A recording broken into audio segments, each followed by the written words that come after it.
Magandang tanghali po sa lahat. Tayo magbabalik ulit dito sa ating YouTube channel. Ayan. Para mag-sharing ulit ng presyo ng coins. Kung magkano na ang bintahan po sa ating mga online selling sa naman tayong kolektor. Ayan. Hadlikain natin mangulikta ng mga barya, ng mga sari-sari po. Kaya tayo nandito nagtitingin ng kanilang mga presyo sa ating mga online selling. Pero bago yan, ayan. Ang pag-usapan natin guys, ito po ay barya po. Ayan, barya po ng Portugal, 50 euro cent ng Portugal. Ayan, napakagandang coins. Ayan, napakaganda, napakakintab po sa personal yan. Baka mayroon kayo niyan, bultuhan pa po ang aking bili sa mga ganyan at hindi pa po yung kamahalan po ako ang tatanungin niyo po. Ayan. Pero bago natin simulan ang ating mga talakayan, tayo magpapasalamat muna sa lahat na masugid na ating mga tagapagsubaybay dito sa ating YouTube channel, lalong-lalo na ang aking mga subscriber dyan. Thank you so much sa inyong lahat at magandang tanghali po.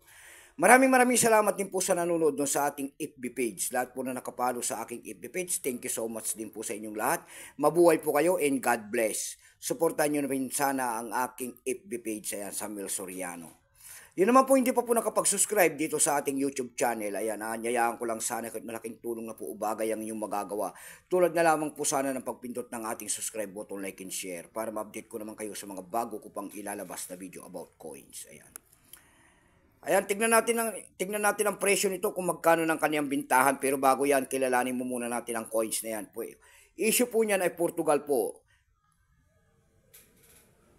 Period po, Third Republic, 1974 up to date po. Type nito standard circulation coins years, 2002 hanggang 2007. Value nito 50 euro cent. Currency, euro, 2002 up to date po. Ayan. Kung ano materialis ang ginamit sa barya na yan, ayan, nabubulol na. Yan po ay Nordic Gold. May Nordic Gold pala. Hindi natin alam kung naisasala yan. May bigat lamang itong 7.8 grams. May haba itong 24.25 mm. May kapal po naman itong 2.38 mm. Orientation ay middle alignment. Number N-158. Reference number KM-745. Ito pong year 2002 na ito. Ito po ay 91%. Kung ilang piraso pong ginawa sa barya na hawak natin, ito po ay 151,947,133 piraso po. Ayan. Binigyan na po ng presyo yan doon sa ating lumista, appraisal price po kung tawagan nila. Yung kanyang extra fine po kung tawagin nila ay nagkakalaga po ng 31 pesos. Yung uncirculated po niya ay nagkakalaga po ng 51 pesos. Dako naman tayo sa kanyang presyo. Doon sa ating eb.com po, mayroon tayo nakita nagbebenta nito ng $14.99. Ayan. Meron na rin tayo nakita doon nagbebenta nito na $9.95. Yung pinakamababa po ay $6.50 na. Dako naman tayo sa Carousel PH. Sa Carousel PH po, meron tayo nakita nagbebenta nito ng 750 pesos. Nasundan po yan ng 220 pesos.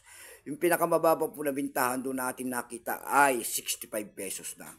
Ayan lamang po ang aking may babaging kanyang presyo po. Keep safe po sa lahat and God bless at magandang tanghali po.